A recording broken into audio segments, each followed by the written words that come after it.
You think you know about medieval warfare? Knights in armor, heavy cavalry charges, castle sieges, but there's a strip of land in Bohemia where all those rules get thrown out. March 1420. A handful of farmers with farm tools face down 2,000 armored knights and win. July 1420. 80 men on a hill beat back an army that chroniclers claim reached 100,000. Who are these people? What weapon do they have that makes the entire Catholic world tremble? Why do 5 crusades fail to stop them? Jan Hus preaches reform in Prague. 1415. The Council of Constance burns him alive despite a safe conduct promise from King Sigismund. Bohemia explodes. July 30, 1419. A Hussite procession throws the king's representatives out of Prague's new town hall windows, the first defenestration of Prague. King Wenceslaus dies 16 days later. Some say shock killed him. His brother Sigismund inherits the crown, but Bohemia will not bow. March 1, 1420. Pope Martin V issues a papal bull, Crusade against the heretics, destroy the Wickliffites and Hussites. Sigismund assembles armies from across Europe. The Hussites need a leader. They find him in Jan Žižka, born around 1360 in southern Bohemia, loses one eye in his youth, serves as a mercenary, fights at Grunwald in 1410 against the Teutonic Knights, knows terrain, knows how peasants think, knows how knights die. March 25, 1420. Sudomir, open plains south of Prague. Žižka marches with 400 Hussites. Farmers, townsmen, women, children, no armor, farm equipment converted to weapons, flails, pitchforks. A handful of early firearms called pistolas, 12 war-wagons, heavy farm carts reinforced with wooden sides and iron plating. Royalist scouts spot them. Valkun of Adlar commands 2,000 mounted knights, 300 knights, Hospitaller from Strakonice under Jindřich of Hradec, 400 cavalry under Peter von Knopischt of Sternberg, the Iron Lords they call themselves, full plate armor, lances, swords, 5-to-1 advantage. Žižka circles the wagons, links them with chains, positions them on marshy ground between ponds. The wagons face outward. Gaps between wheels covered with wooden shields. Arquebusiers load behind the wagon walls. Infantry with flails wait inside the circle.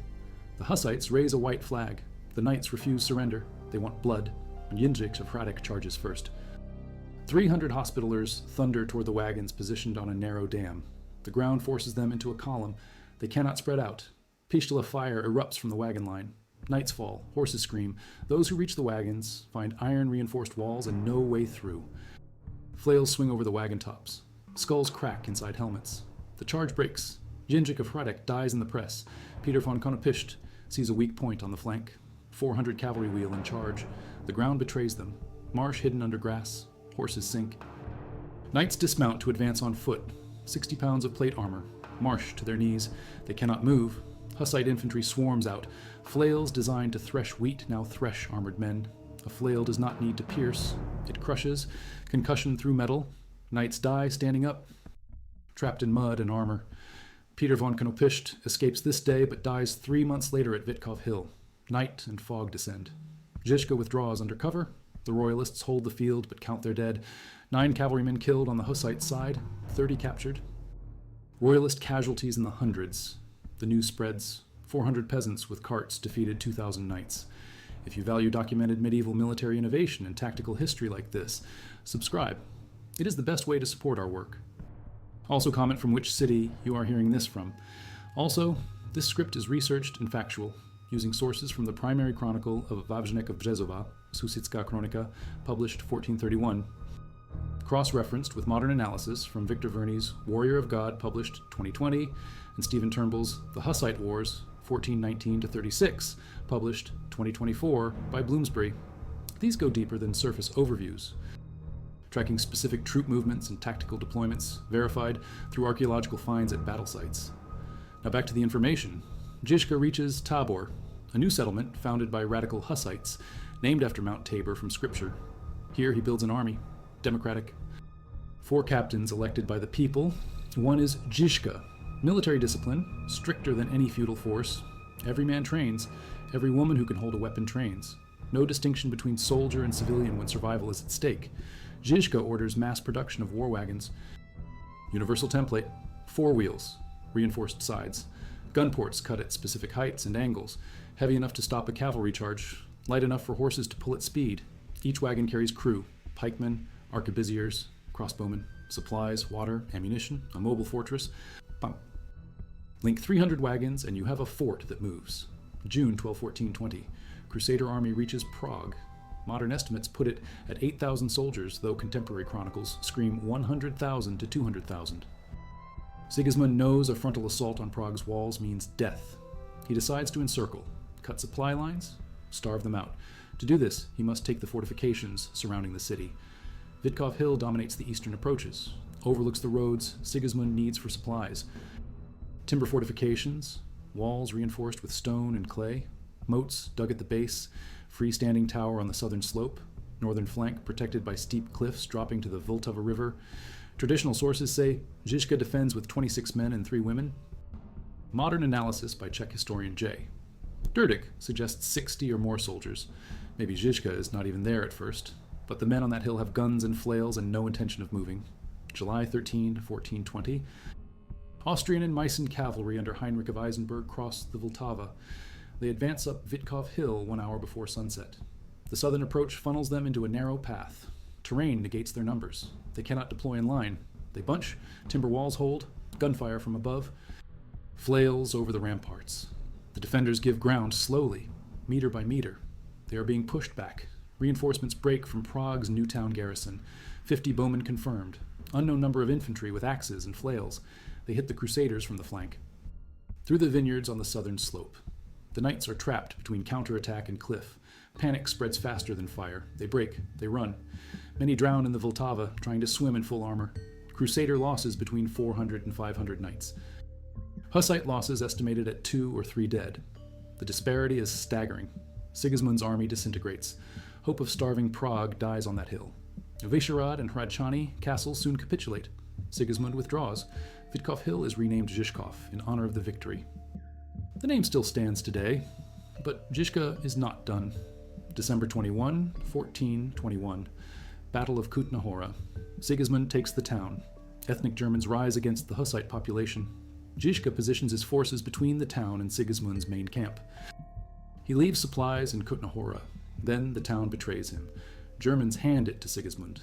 Žižka is trapped. Enemy behind in the town, enemy ahead in the main camp. Standard tactics say he dies here. Between the night of December 21 and December 22, Žižka attacks. Not at dawn, in full darkness, he uses moving wagon walls. No stationary fort this time. The wagons advance, firearms shoot from moving platforms. Nighttime muzzle flash blinds and terrifies. The sound echoes between buildings. Crusaders cannot see what hits them, cannot count the enemy. The psychological impact breaks them before the physical impact arrives. Žižka smashes through Sigismund's camp and withdraws with his forces intact. This is the first recorded mobile artillery maneuver in military history. Not defensive, offensive, moving fortress that attacks. The war continues. Žižka fights Crusaders. He fights other Hussite factions when they disagree. He loses his second eye in 1421. Totally blind. Still commands. His men describe terrain. He builds the battle in his mind. Positions wagons by sound. Directs pike formations by voice. Wins battles blind. October 1114-24. Žižka dies of plague near Přibyslav. His followers call themselves the Orphans. Sirachi in Czech. They follow his tactics for another decade. 5 crusades launched against the Hussites. Everyone fails. 1420. Vitkov Hill breaks the first. 1421. Battle of Jadek. Germans besiege the town. Hussite relief force approaches. Crusaders retreat before contact. 1422. Battle of Nemeki Broad. January 6. Sigismund tries again. Žižka destroys him. 1427. Third Crusade under Cardinal Henry Beaufort. Battle of Tachov. Defeated. 1431. Fifth Crusade. August 1st. Frederick I, Elector of Brandenburg, crosses into Bohemia with papal legate Cardinal Cesarini. August 8th, they reach Domažlic and begin siege. August 14th, Prokop the Great arrives with relief force. 6,000 Polish Hussites reinforce him. The Crusaders see the Hussite banners. They hear the battle hymn. Ktoś sú Boží bojovníci, ye who are warriors of God. The Crusaders flee before battle is joined. No fighting. They just run. The Hussites do not stay defensive. 1428 onward, Spanile Gisdi, the glorious rides, Hussite warbands raid into Silesia, Saxony, Hungary, Lusatia, Meissen. Countries that supplied Crusaders now burn. 1433, 7,000 Hussites march through Neumark into Prussia. They reach the Vistula River mouth, where it meets the Baltic Sea. They fill bottles with seawater to prove they reached the ocean. Nothing stopped them but geography. But internal conflict always waits. Moderate Utraquists want compromise with Rome. Radical Taborites want total reform. May 1434, Battle of Lipany. Utraquist and Catholic forces unite against the Taborites. Prokop the Great leads the Taborites. Prokop the Lesser fights beside him. Both die in the battle. Taborite army annihilated. The radical movement ends in Bohemian blood. Negotiations follow. July 5, 1436. The Compacts of Jilava, King Sigismund, Hussite delegates, Catholic Church representatives, they sign. Hussites allowed communion in both kinds. Bread and wine. No clergy ownership of worldly possessions. Freedom to preach. In exchange, submit to the king and church authority. Compromise. Not victory, not surrender, exhaustion. The cost is astronomical. Bohemian population before the wars estimated between 2,800,000 and 3,370,000 around 1400. By 1526, fallen to 1,500,000 to 1,850,000. Nearly half the population gone. Death, flight, famine. War does not spare peasants when knights clash. The bishopric of Würzburg in Germany so devastated that poverty still visible in 1476, 42 years after the war's end. Peasant conspiracy breaks out that same year. Desperation breeds violence. What made the wagon forts work? Mobility and firepower. A wagon fort was not a castle. Castles cannot retreat. Wagons can. They advance. They reposition. They refuse battle on enemy terms. Each wagon a firing platform, crossbows, arquebuses. Early hand cannons called Hakovnice, Haufnes. That word becomes howitzer in English. Pistola becomes pistol. The Hussites do not invent firearms, but they revolutionize their use, not as siege weapons, as field weapons, mobile, coordinated, devastating. Terrain selection matters. Žižka never fights on ground that favors cavalry. Always marshes nearby. Hills, narrow approaches, obstacles, force the enemy into kill zones, make their advantages useless. A knight on horseback in open field is death. A knight on horseback in marsh is target practice. Same knight. Different ground, different outcome. Discipline matters. Peasant armies usually break when cavalry charges. The Hussites train, drill. Every man knows his role. Stand behind the wagon. Fire through the gun port. Reload. Fire again. Do not panic when horses scream. Do not break when knights die 3 meters away. The man beside you depends on your nerve. Democracy in command selection breeds discipline in execution. Men fight harder for leaders they choose. Firearms matter. Early guns are crude, inaccurate, slow to reload. But they punch through armor. A crossbow bolt might deflect off plate. A lead ball does not. The noise matters as much as the wound. Horses hate the sound. Knights trained from birth for sword combat do not train for gunfire. Psychological advantage compounds physical. A knight who dies gloriously to another knight's lance accepts his fate. A knight shot from 30 meters by a peasant he never saw questions everything. The Hussites prove something the feudal world does not want to believe. Commoners can defeat nobles if commoners organize. Peasants with guns and wagons can break heavy cavalry if they choose terrain and hold discipline. The social order is not as fixed as kings claim. This terrifies Europe more than the heresy ever did. Burn one heretic, another rises. Defeat one peasant army, copy their tactics. 1444, Battle of Varna. Ottomans face Crusaders. Ottomans use wagon forts. Captured from the Hussites or learned from spies, they defeat the Christian army. The tactic spreads. Hungarian armies adopt Wagenburg tactics for the rest of the 15th century. What worked in Bohemia works everywhere. 1485, religious peace of Kutna Hora, formal end to religious conflicts in Czech lands, true end to the Hussite wars, 51 years after Lipany. The moderate Utraquist church remains established in Bohemia until 1620. Battle of White Mountain, Habsburgs crush the Bohemian Protestants, all non-Catholic services prohibited. The wheel turns, but the tactics remain. The firearms develop. The lesson echoes. Commoners armed and organized can resist nobles, resist kings, resist empires. The Hussite wars are not just religious conflict. They are proof that new technology and new tactics break old hierarchies. The wagon fort is a symbol, not of defense, of revolution. Moving fortifications that refuse to stay where power wanted them. Peasants who refused to die on schedule. Blind generals who saw more than sighted kings. 1420, A hill renamed for victory, 2024. Archaeological teams still dig at Žižkov, finding arrowheads, lead shot, remnants of war-wagons. Soil layers show fire. Bone fragments show violence. The hill remembers. 60 men held ground against thousands. The impossible happened because they made it happen. Vitkov Hill today has a national monument. Massive statue. Jan Žižka on horseback. Cast in bronze. One of the largest equestrian statues in the world. Erected 1950. Communist government built it, but the Czechs claimed it. Not for ideology, for memory. This is the man who defended Prague with wagons and guns when the world said it could not be done. This is the spot where farmers with flails killed knights in armor. This is where history bent. 2020, 600th anniversary of the battle. Czech historians retrace the Hussite path around Žižkov district. The streets remember, the hill remembers, the names carved in chronicles remember. Wawrzynek of Březova wrote it down in 1431.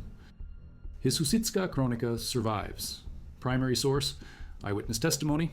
Historians cross-check his numbers. Sometimes he exaggerates, sometimes he underreports, but the core facts hold. Vitkov happened. Sudomir happened.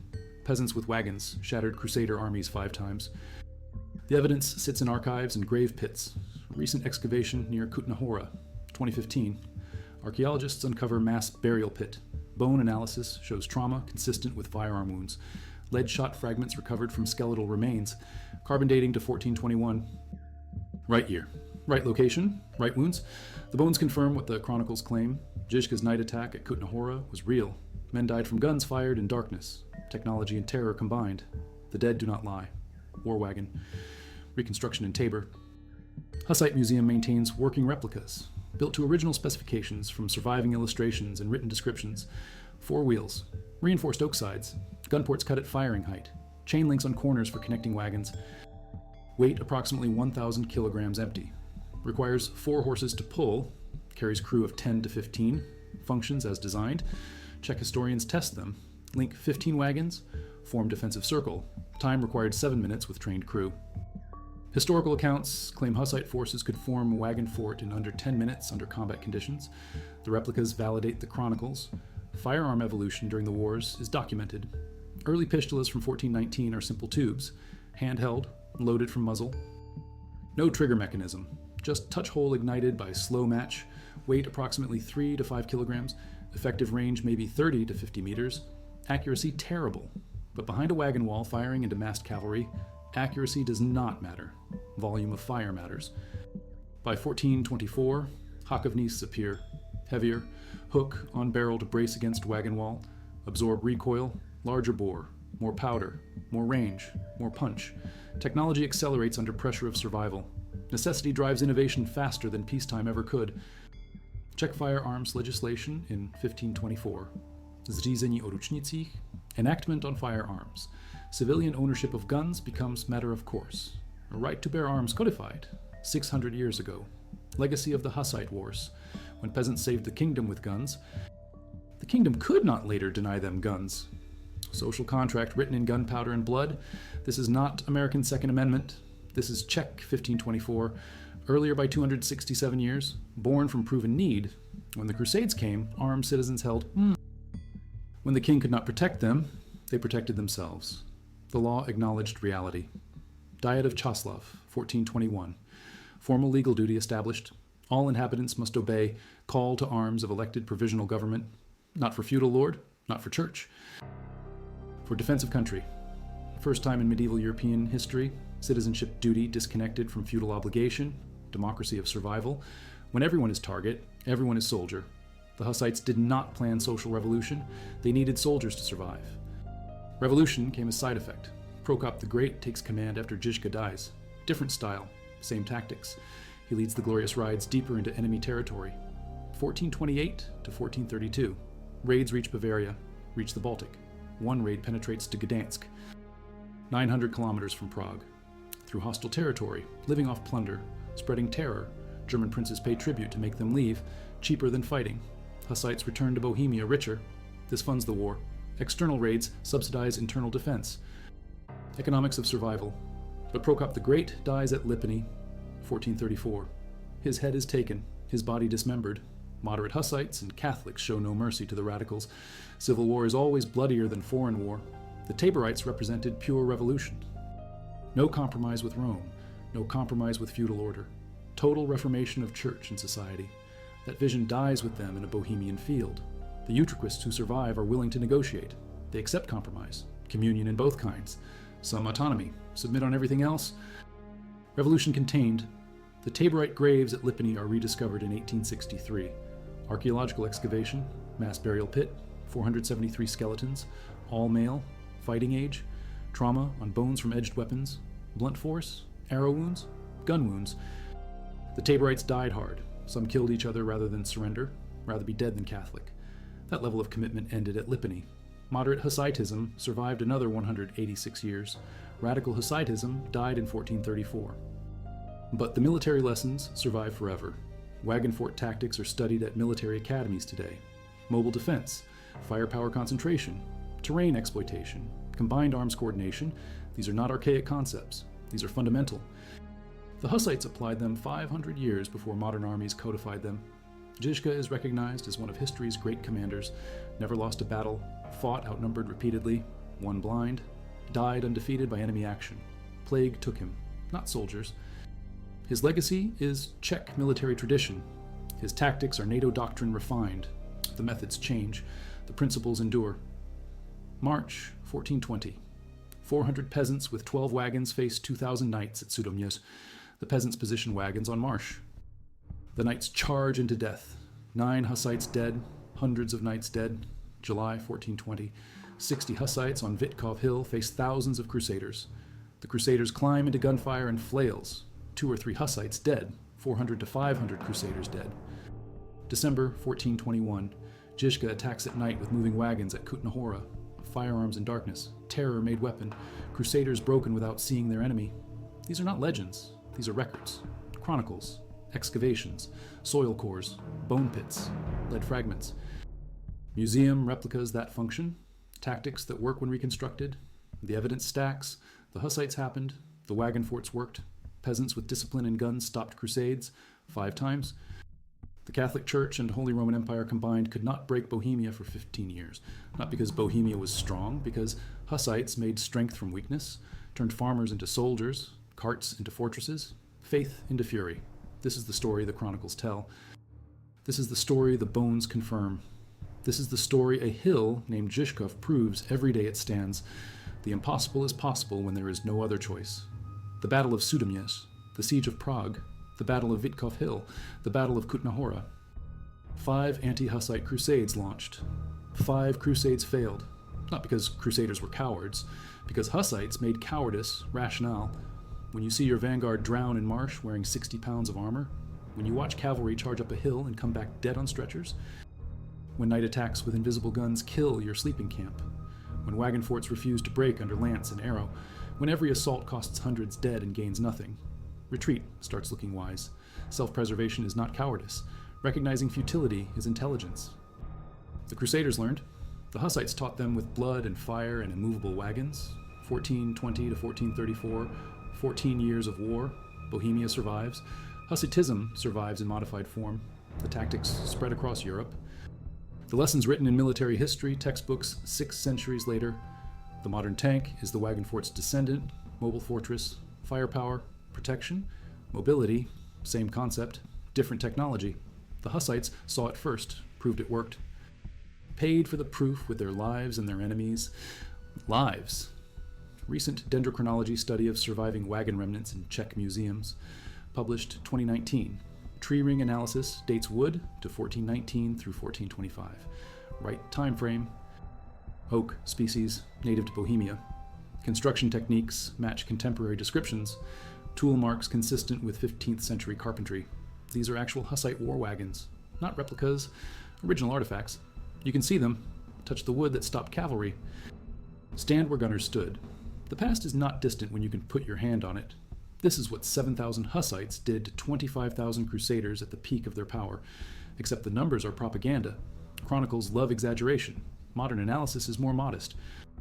Vitkov Hill, 60 to 80 defenders, several thousand attackers, 400 to 500 attacker dead.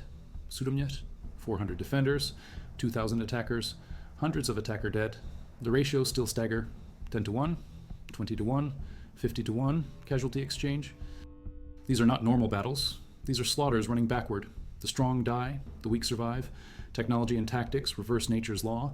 7,000 Hussites destroying 25,000 Crusaders is the mythic version. The accurate version is worse for the Crusaders.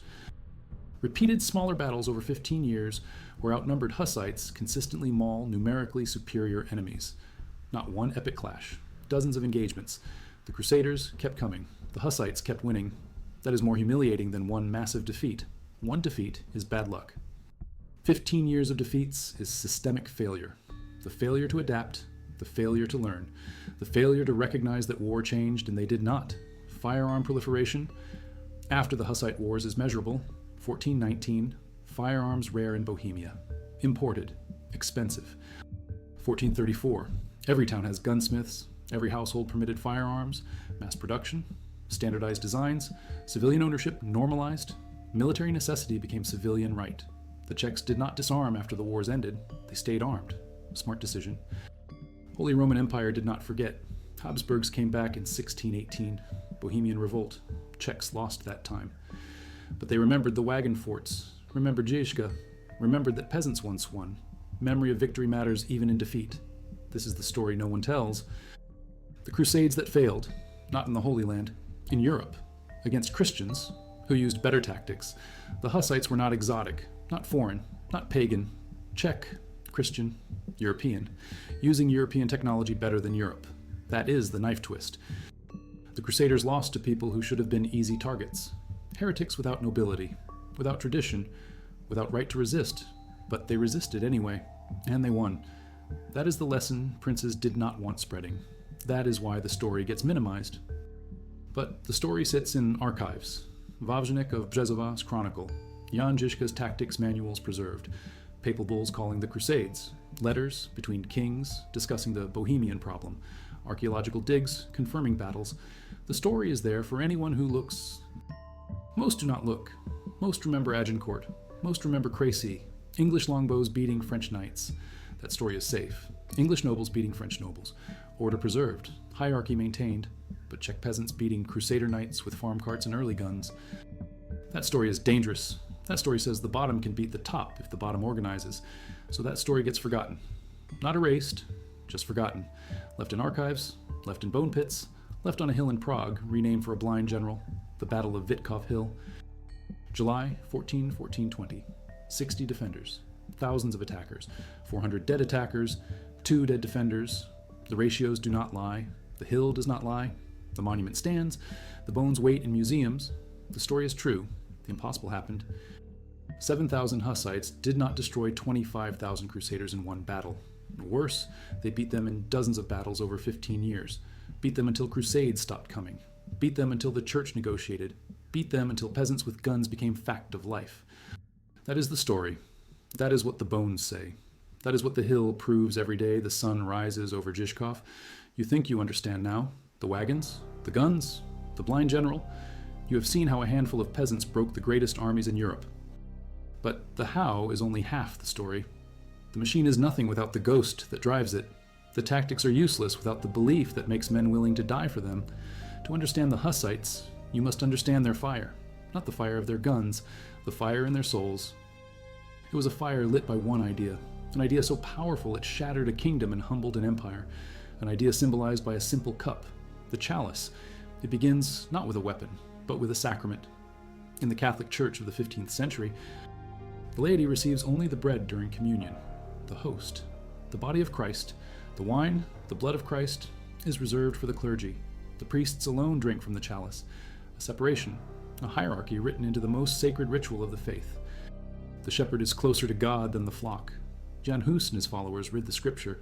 They see something different. John chapter 6, verse 53. Jesus says, "Unless you eat the flesh of the Son of Man and drink his blood, you have no life in you." Not unless the priests drink, unless you drink. All of you. This is not a small point of theology. This is a spiritual earthquake. Communion in both kinds, sub utraque specie, becomes the rallying cry, utraquism, the belief that every believer, priest or peasant, man or woman, is equal before God, entitled to the full sacrament. The chalice is not a privilege, it is a right. When the church burns Hus, they think they are extinguishing a heresy. Instead, they make him a martyr. His final words, as the flames rise, are a prophecy. Today you will cook a goose. Hus means goose in Czech. But 100 years from now a swan will arise, whom you will not be able to cook. 102 years later, Martin Luther nails his theses to the church door in Wittenberg. The swan had arrived. But the fire started in Prague. The Hussites condensed their entire revolution into 4 points. The 4 Articles of Prague. 1420. This is their declaration of independence from Rome. First, freedom to preach the word of God, everywhere, by any priest, without restriction from a bishop. This breaks the church's monopoly on information.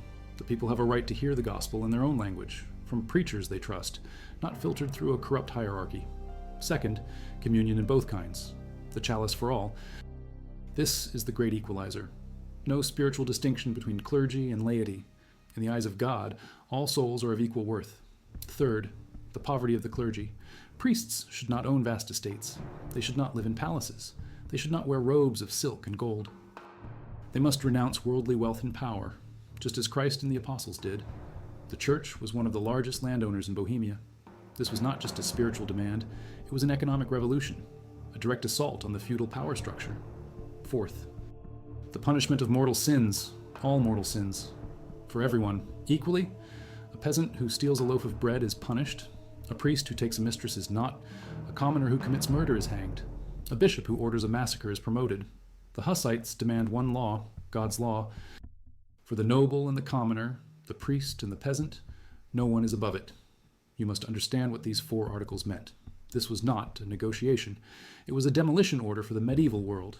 It undermined the spiritual authority of the Pope, the economic power of the church, and the social privileges of the entire noble and clerical class.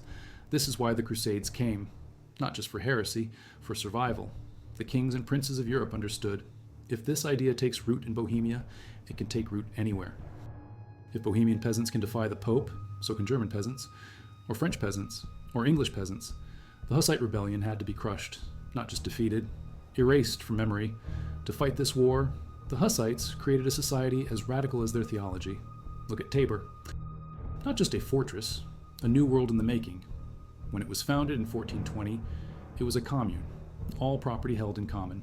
A community chest, the Kadja, where people deposited all their possessions, gold, silver, tools, food, everything.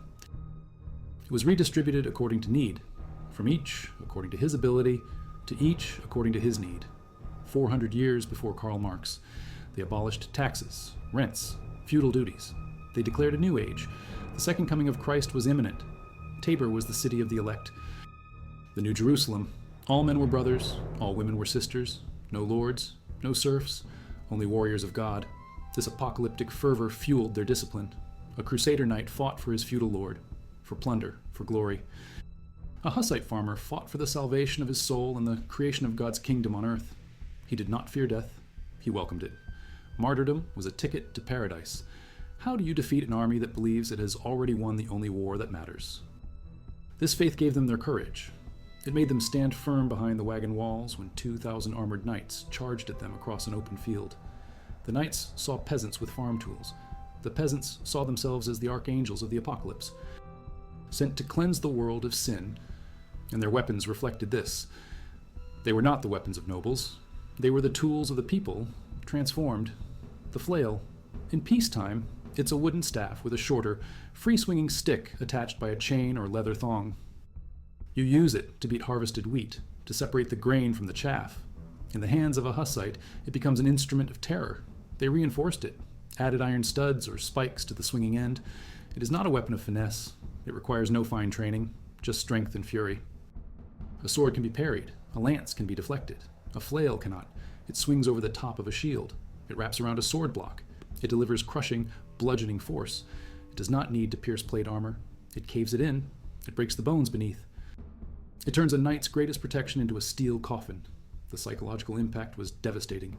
Knights trained their whole lives in the chivalric arts of the sword. They had no answer for a spiked ball on a chain swung by a religious fanatic screaming scripture. It was brutal, ugly, and lethally effective. Now look again at the Crusaders. They were not stupid. They were not all cowards. They were products of a system a system of warfare that had dominated Europe for centuries. The core of that system was the heavy cavalry charge, the irresistible force of armored men and horses that smashed infantry lines. It had worked at Hastings. It had worked 1,000 times. They believed in it. It was not just a tactic. It was an expression of the social order. The noble on horseback was society's rightful warrior. The peasant on foot was his natural victim. They arrived in Bohemia expecting to fight peasants, rabble, heretics. They expected them to break and run at the first sight of lances and banners. And when they did not run, the Crusaders did not know what to do. They charged the wagon forts, and their horses shied from the gunfire. And the knights were funneled into killing zones, and they died. So they tried again. They thought, last time was a fluke. The ground was bad. We were unlucky. They could not comprehend that their entire way of a war was obsolete. Think of the Fifth Crusade, 1431, the Battle of Damascus, or rather, the battle that never happened. A massive Crusader army, some sources claim 20,000 knights and 80,000 infantry, invades Bohemia. Led by Frederick of Brandenburg and Cardinal Julian Cesarini, a papal legate, they are besieging the town of Damascus. The Hussite relief army approaches. Under Prokop the Great, the Crusaders have them outnumbered. They have every advantage. But as the Hussite army gets closer, the Crusaders hear something, a sound carried on the wind. It starts as a low rumble, then it grows.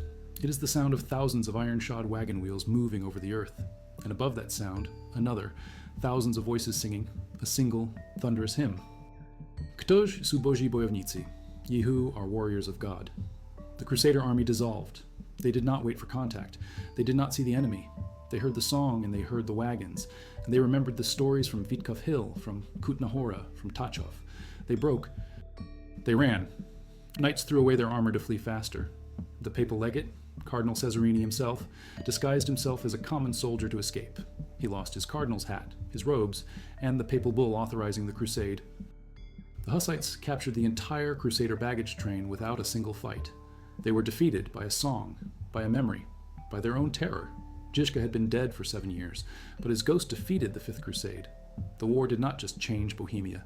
Bohemia changed war. But after the external enemy was defeated, the internal divisions came to the surface. The fire of revolution burns hot, but it often burns itself out. The Utraquists in Prague were moderates, merchants, nobles, university masters. They wanted the Four Articles, but they wanted to preserve the social order. The Taborites were radicals. They wanted to tear the old world down and build a new one from the ashes. Once the Crusaders were gone, they turned on each other. The Battle of Lipany in 1434 was not Crusaders versus Hussites. It was Hussites versus Hussites, Utraquists, allied with Catholic loyalists, against the radical Taborites. The moderates used the radicals' own tactics against them. They feigned a retreat, luring the Taborites out from behind their wagon fort. Once the radicals were in the open, the Utraquist cavalry turned and charged, while their own wagons encircled the Taborites. The slaughter was immense. Prokop the Great died there. The radical heart of the Hussite movement was cut out by their own brothers. It was a victory for compromise, a victory for exhaustion. The revolution was over, but what a revolution it was. For nearly 2 centuries after, Bohemia was a kingdom apart. A Utraquist king, George of Podobrady, was elected in 1458, the Hussite king. He ruled a kingdom of heretics in the heart of Catholic Europe. He even proposed a precursor to the United Nations, a league of Christian princes to ensure peace, in 1464. It failed. Europe was not ready, but for a time the chalice reigned in Bohemia. The Utraquist church became the established church of the land, a unique compromise with Rome, until it was finally crushed at the Battle of White Mountain in 1620. The legacy, however, never died. The Hussites proved that a motivated umasto, disciplined army of commoners with innovative technology and superior tactics could defeat a traditional feudal host. They were the first to effectively integrate firearms into battlefield tactics on a large scale. They perfected mobile defense. They demonstrated that ideology and morale could be weapons more powerful than steel. Every major military thinker for the next century studied the Hussite wars. The Germans, the Hungarians, the Poles, they all adopted versions of the wagon fort. When Martin Luther launched the Reformation, he knew he was not the first. He famously declared, "We are all Hussites without knowing it." The fire lit in Prague had not gone out. It had merely smoldered underground, waiting for the right moment to burst forth again and engulf all of Europe. So when you think of the Hussite wars, do not just think of wagons and flails. think of the ideas that move them. An idea of equality before God, an idea of a church without wealth, an idea of justice for all, an idea that common people could read the Bible for themselves and decide its meaning. These were the ideas that made farmers stand up to knights. These were the ideas that terrified kings. And these were the ideas that, long after the last war wagon had rotted away, would continue to shape the world we live in today. The battle for Bohemia was a battle for the soul of Europe. And for a brief, violent, glorious time, the peasants were winning,